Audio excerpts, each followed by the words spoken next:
Welcome to the July edition of Town Talk. My name is Jim Lehan, I'm the Board of Selectmen. I have with me Mr. Jack Hathaway, our Town Administrator. He's allowed me to do the introduction today, so it is indeed a privilege. Thank you, Mr. Hathaway. Nice to see you, Mr. Lehan. I know the summer months are slow. I hope everyone's having a wonderful summer, a healthy summer. A little hot, but I hope everyone's staying cool as best they can. And while the town does seem slow, believe it or not, things do continue to happen, and we are continuing to be somewhat busy. So we thought we'd take an opportunity to update you on some of the things that have happened since our last visit, I think, which was just around a town meeting. It was. So we did, as you probably all know, finish our town meeting. 2 nights, not bad, all things being equal. I think what's most important is that we're closing up the year-end books. Our fiscal year ends June 30th. We're once again in good financial condition, starting our new fiscal year in July. We are also preparing again for our fall town meeting, which will be November 19th. Correct. I believe. So the warrant is open, so it is a special town meeting, so any citizens wishing to bring forward a petition are required, I believe, to have 100 signatures for a special town meeting as opposed to the 10 that are required on the annual town meeting. Yep. So keep that in mind if anyone has interest in bringing forward any considerations for fall town meeting. The close date is what, Mr. Hathaway? Ooh, great question. It's in August. Isn't that terrible? Yeah, it's in, I want to say end of August. Let's get them in by the 3rd week in August to be safe. Yeah. Because we are going to hold that close date very firmly this year. Yep. So, but for those of you that are still in Norfolk and driving around, you've noticed that there's been some activity. One of the things we like to get done in the summertime, obviously, is as much road work as we possibly can. So we thought we'd update you on some of the projects that are going on. So, Jack, why don't you kick it off? Great. Well, we've been spent a lot of the spring and some of the time the last couple of months working on the railroad intersections on Seekonk and on Rockwood, or 115. So that was a lot of coordination with the state and getting because they are always obviously involved when we work near the tracks. So that's done, which is good news. And then over the next couple of weeks, we will, so this is now July 9th, at the end of this week, we'll start working on Seekonk, grinding that all the way from actually a little bit down Needham Street, the big intersection of Seekonk and Main Street. We'll redo that intersection. And then from Seekonk Street all the way down to around the Cleveland Street intersection. So that's a big chunk of property, and I know that's one of the tougher roads and more well-traveled roads in town, so that'll be nice to get that done. Right after that, they'll hop on over to Rockwood and do the same thing, really from the railroad tracks up to the access road into the school. So, and then they'll finish the school road that has been worked on over the past year. So those will be the next projects. They'll take up most of July and the first week or so of August, and then so that'll be nice to have those done. Yeah, that it will. Well, also, for those of you around the center of town, you'll notice that some of the areas around the roundabouts will be closed off. We're replacing the bricks. That was part of the state project that was done, oh gosh, 15, 20 years ago? Yeah, It's somewhere been 15, a while. 15 years ago. How quickly time passes. Yeah. We didn't get a lot of input as to what they did. Bricks were certainly not preferable because we know they disintegrate over time. So we're replacing them with granite. So you'll see that over by Town Hall is already blocked off, and we're making those repairs as we speak. We won't get them all done this summer, but we'll make a dent. Yeah, Bob, Mr. McGee, the DPW director, is, as you said, working on that one between the library, kind of right by the clock, if you will. So between the library and the Town Hall.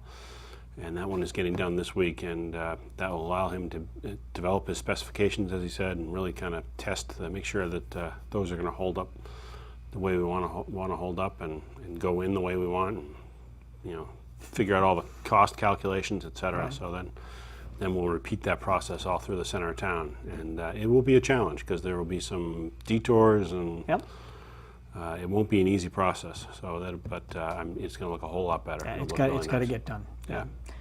And to one of our former selectmen, Mr. Tomaszewski, I have good news for you. Over the years, we've been working on a number of intersections in town. Seekonk and Needham, down in that area, over on Everett Street. We try to, Cleveland is one that most people, I'm sure, remember. We work on those, trying to make them safer, if you will, for people at these intersections. And one that's been on the list for some time is over in Myrtle. and Miller Street, where it's really kind of a blind road, and one of Mr. Tomaszewski's favorite intersections. And Jim, you'll be pleased to know that that is on the list, and it is going to get taken care of this August. So Yeah, that that'll be nice. That one will get done, which is good news. And a couple other roads just to mention while we finish up the topic, I guess.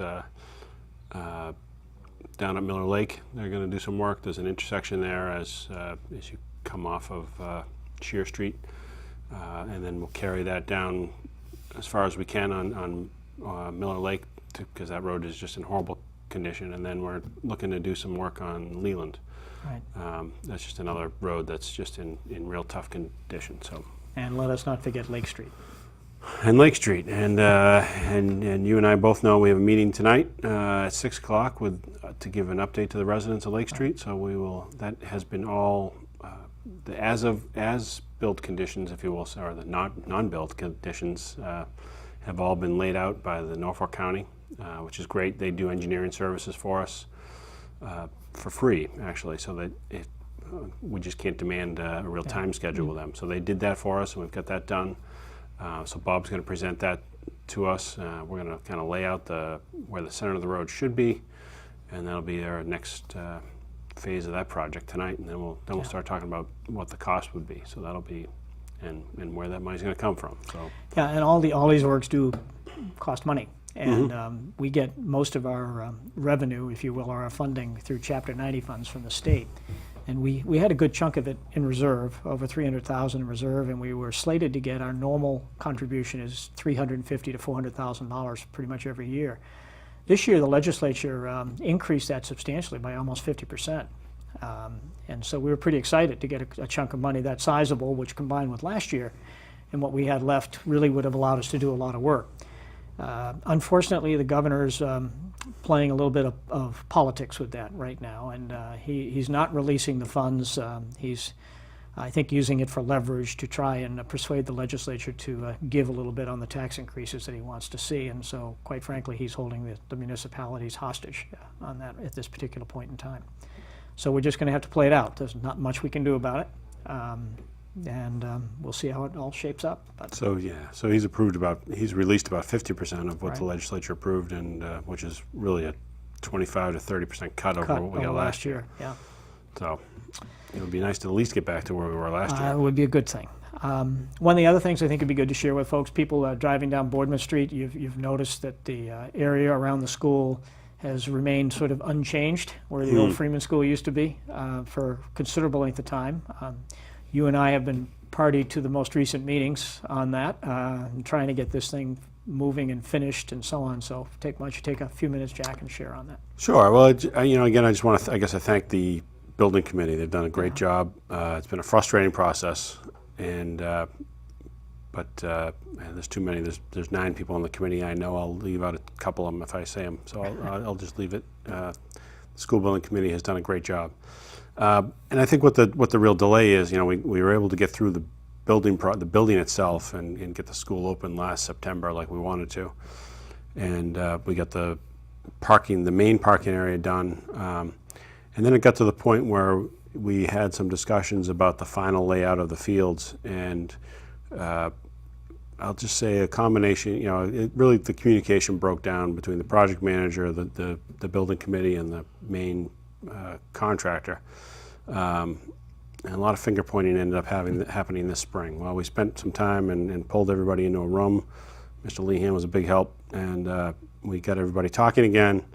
And so we've got the project back on the rails, I guess you would say. And next week, the contractor's coming back in to finish up that field out. That's just looks like a disaster zone right now out by Boardman. There's more parking that'll be built, so that'll finish up. That was one of my big concerns when we had this project. I didn't want to end up with not enough parking. So we've got enough parking for, all the events, the parent-teacher conferences, and the graduation, and all those, the voting days. So that'll all be done. Should be done in the next. They've guaranteed it to us that it'll be done in 6 weeks. So that'll get us through the end of August, and by the time school starts, there should be very little contractor work going on. There's another whole, punch list of items inside the building and landscaping. But really, typical if you've had experience building a house, those are the type of punch list items that are getting done. And You hate to call them routine, but they are. they are routine. We've got some, leaky roof issues, but nothing significant that I don't think.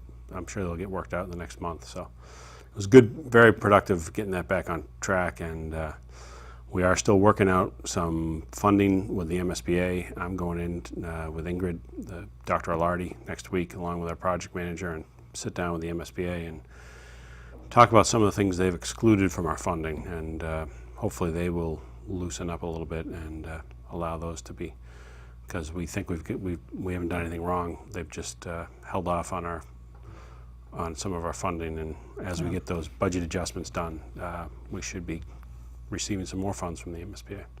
And we were one of the first projects under the new administration to really get involved in this, and the turnover at SBAB has been pretty atrocious. You're on your 7th or 8th party, I think, Yeah, over a 2-year period. From Catherine Craven, who did an amazing job at the helm of the MSBA. She was there for most of the project, but she left about 6 months ago, or maybe even a year ago now. But yeah, down at the staff level where we deal with, there have been 6 or 7 managers at our level, and it's been frustrating. So we hope to get that out of the way too. Yeah, so that'll be nice. We'll have it'll be a playground field out by Boardman Street, so there'll be just another area where the kids will have recess and play kickball, that kind of stuff. So it'll be a nice field to have, and then to finish off the parking. And parents, don't worry, it will be fenced. Yep, it'll be fenced, and then there will be a playground area too, closer to the school. Another playground just to finish off the playground space too. So. I'd like to echo, I'd leave someone out too, Jack, but those 9 folks have worked hard. I haven't attended all the meetings. I'm sort of try to facilitate things when they don't go as we hope. But they've put in long hours. Having been in a project like this many years ago with HL of Day, I know the time they have to put in on it. And they've done yeoman's work. They're all volunteers. Yep. And fortunately, the collective wisdom of the 9, I think, has been really good. There's a good mix of talent and capabilities that have made this project as easy as any project could be, recognizing that it's never as easy as we'd like. It has been a great group. It's been. Yeah. So thank you all if you're watching. Just a quick update on KP. Some of you may remember last time we talked that there was a lot of issues and confusion over the KP budget. We shared some of those concerns. And we, as part of our effort to try and promote the budget, we asked that in future budgets we would take a fresh look at how they go about the process, and that they would be, should I say, volunteering the opportunity to the towns to participate in the process at the front end of the budget as opposed to the back end of the budget. And the good news is that so far they've followed through on that, and we have been invited, all 3 towns have been invited to participate in the budget process. I'm going to be the representative from Norfolk. I don't know who's going to be there from Rentham and Plainville. We've already had 1 meeting. We're going to begin very early discussions on how we take a look at this budget and how we package it in a way that it's transparent is the only word that comes to mind, but I don't want to imply that there is anything inappropriate in there, because that's not the case. It's just a matter of how it's put together. That makes it very difficult to really, for someone who is not familiar with it, to understand how the money is being spent. So we're going to make a strong effort to try and make that a little bit more coherent, if you will, for the public to be able to understand it. Their needs are very legitimate. They're not going away. And we all need collectively to work together. It is a K through 12 system, and I'm looking forward to more positive days on that. So. Great. Thank you for doing that. We had some good news last week. We received some funding finally from NSTAR. We got 21 checks totaling about $122,000, and that's part of our payment that we are due for the for the solar production on the transfer station or the landfill. They owe us about $220,000, so we've actually still got about $100,000 of credits on our bills. So we'll get those. We'll get that money back by not paying the upcoming year's worth of electrical bills. So that's good I guess, good news in a way there too. And so we're glad to have that on track finally with NSTAR.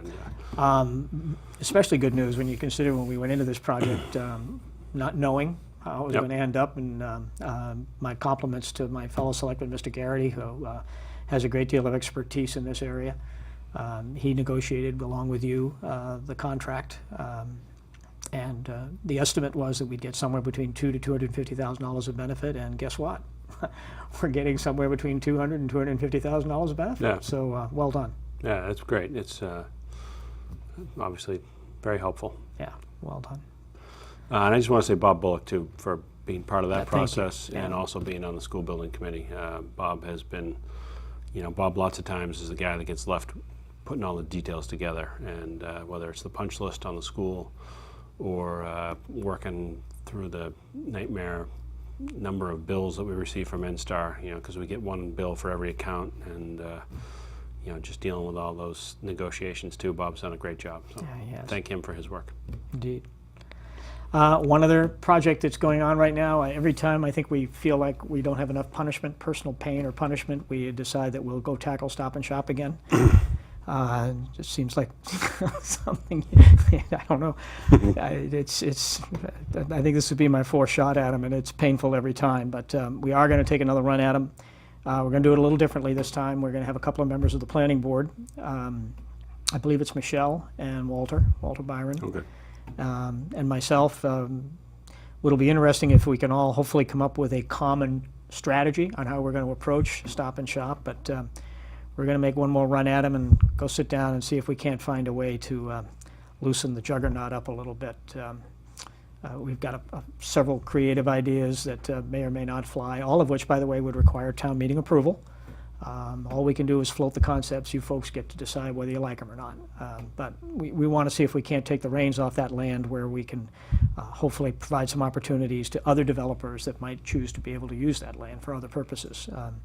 We know they are anxious to keep any supermarket out of there.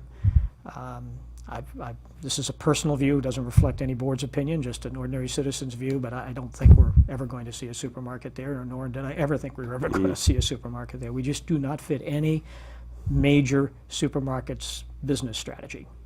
We have no major roads, we don't have the population, we don't have the residents in the area. We don't fit their plan. But that said, there may be alternatives, and there are a lot of small shops. There's Roach Brothers is opening a new one up in Medfield. That will be a small store, specialty store, almost a little bit of an offshoot of Trader Joe's, but focusing more on meats and fish and things of that nature. Something like that might be a possibility. That'd be Who great. knows? No, that's what I thought would fit well here. But we're going to try. Yeah. So stay tuned. Hopefully we'll have that meeting before the fall. Yeah. That's our hope. I have something not on the list, so I'll throw a curveball at you. But I just want to invite people that Norfolk Net has been a great source of information for people. It's also kind of a rumor mill, and I just want to encourage people, if they're looking at stuff on Norfolk Net, that if they have any questions, I've always tried to encourage people to send me an email or call me or one of the selectmen and ask about facts. There's some discussion about the town closing down a business. It's not true. We wouldn't let them put restaurant seats in a restaurant without having a public bathroom. Which is, by the way, our code. It's part of the plumbing code, so Yep. it's part of something the state requires. And I don't, we've got grandfathered businesses in town where people can sit down and there's no public bathroom other than cutting through the kitchen to go to the bathroom. I cringe every time I see that, and I don't want a kid to put a hand on a pizza oven or bump into somebody cooking something and have an accident. So again, just encourage people that hopefully people aren't believing everything they see on Norfolk. Yeah, Net. actually, I read that post yesterday, and I thank you for bringing that up, because it is an absolutely untrue statement. And unfortunately, sometimes folks use that form of media for their own personal agendas that are totally irrelevant to what the issue really is. So, Right. but it is a very good source of information, and it's a great place for folks to get information and share things amongst the community, and it's a great public service. But every now and then it gets a little skewed with personal agendas that try to convince people of things that just, quite frankly, aren't true. So when you do see statements that are blatant like that, Jack's right on. Please call any of us or call Jack, any of the selectmen, and we'll let you know what's going on. Yeah, we're not perfect, but we certainly We all make mistakes. we certainly aren't trying to drive businesses out of town. That's the last thing in the world we're trying to do. Right. So it's good to see a lot of activity going down at. Yeah, that was another thing I was hoping we could chat about. We have a couple of different business districts. The B1 district we talk a lot about, but unfortunately with our good friends at Stop and Shop, they own such a great portion of the available property that's in the center of town that sometimes we just don't have a lot we can do. But down on 1A and 115, we've had a lot of luck. Can you share some of that? Because we've had a lot of recent activity. Well, they've gone through the planning board process. I think they probably still have some more I's to dot and T's to cross, but there's a medical building going in on 115. That is, I guess, across the street from Four Kicks and Joffran. There's already a car wash that's under construction. The walls went up over the last week, and it's a real interesting construction technique. They've got these. I saw that. Yeah, they've got these molds, and then they pour material down there. It's really it is an interesting technique. So I'm hoping that'll be open this fall sometime. And then we've seen some more construction up on 1A. There's another gas station right on the corner of, what's that, Sharon Ave, where that old white residential unit is. And hopefully that'll go up, and that'll have a little convenience store attached to it. So that'll be, there's a lot of good stuff going on down there. Yeah, it's. I think we've had sort of a burst of development. Not only those opportunities create tax revenue for us in terms of annual income, but the permitting process also generates a substantial amount of revenue for us, and you don't want to overbuild because it strains your infrastructure. But new growth is very critical to our budget, and we're having a good year. Yeah, that's great. Which is good news. We'll be, as I mentioned earlier in the very beginning, we're closing the books now on fiscal year 2013. We've come through 5 or 6 interesting years. Yeah, it's been a long stretch. Timing is everything, isn't it? Yeah.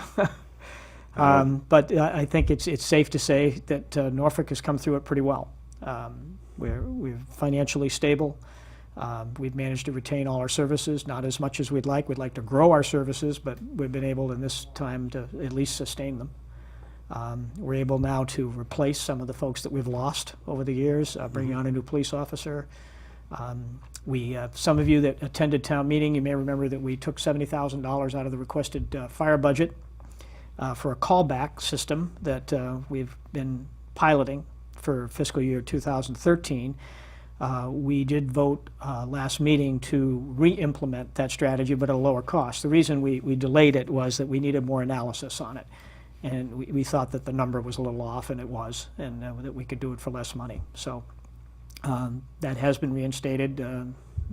Didn't even lose a wink. Nope. Fire chief is very pleased with where we are. Did a good job. He might have lost a wink. He might have, but he did a good job of reevaluating the costs and making sure that we could do this in an efficient manner, and as Cole always has. Cole does a great job, yeah. And one of the silent department heads that we never really talk about is our chief of police, Chuck Stone. He really does a great job, and the really good news for everybody is that we've just renewed Chuck's contract. He's here to retirement, which unfortunately isn't too far off. No.